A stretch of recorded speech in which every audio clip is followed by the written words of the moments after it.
నమస్తే, రైతు ముచ్చటకు స్వాగతం. తెలంగాణలోని అన్నదాతలకు రేవంత్ రెడ్డి ప్రభుత్వం తీపి కబురు అందించింది. యాసంగి సీజన్కు సంబంధించి ఎంతో కాలంగా ఎదురు చూస్తున్న రైతు భరోసా రెండో విడత నిధులను విడుదల చేసేందుకు సర్కారు సర్వం సిద్ధం చేసింది.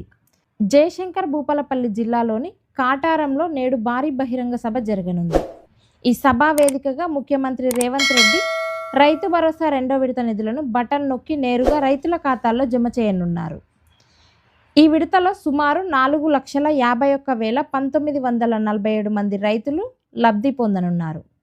దీనికోసం ప్రభుత్వం 5,653 కోట్లను కేటాయించింది.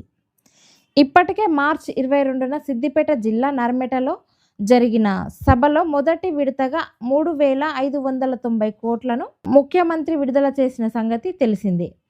అయితే మొదటి విడతలో ఎన్ని ఎకరాలు ఉన్నప్పటికీ పట్టా ఉన్న ప్రతి రైతుకు 1 ఎకరం డబ్బులు మాత్రమే జమ చేశారు. ఈ విడతలో మరో ఎకరానికి సంబంధించి నిధులు విడుదల కానున్నాయి. అంటే ఎకరం పైబడి 2 ఎకరాల వరకు ఉన్న రైతులకు ఈ విడతలో నగదు జమ కానుంది. గతంలో విడతల వారీగా డబ్బులు జమ అయ్యేవి.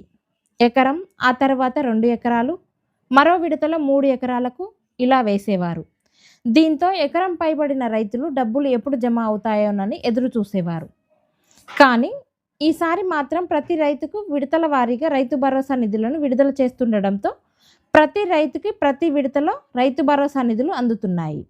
ఈరోజు రెండో విడతలో 2 ఎకరాల వరకు భూమి ఉన్న వారికి నిధులు జమ కానున్నాయి. ఇక మూడో విడత చెల్లింపులను ఈ నెలాఖరులోగా పూర్తి చేస్తామని సీఎం రేవంత్ రెడ్డి ఇప్పటికే చెప్పారు. అయితే మూడో విడతలో మరో ఎకరం పెంచి ఇస్తారా, ఒకేసారి 5 ఎకరాల వరకు పూర్తి చేస్తారా అనే స్పష్టత రావాల్సి ఉంది.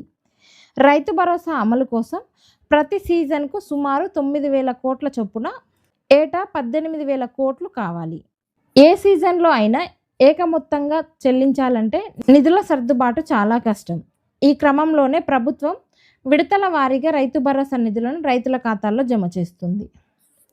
రైతులకు సంబంధించిన సమాచారం కోసం మన రైతు ముచ్చట ఛానల్ను సబ్స్క్రైబ్ చేసుకోండి. ధన్యవాదాలు.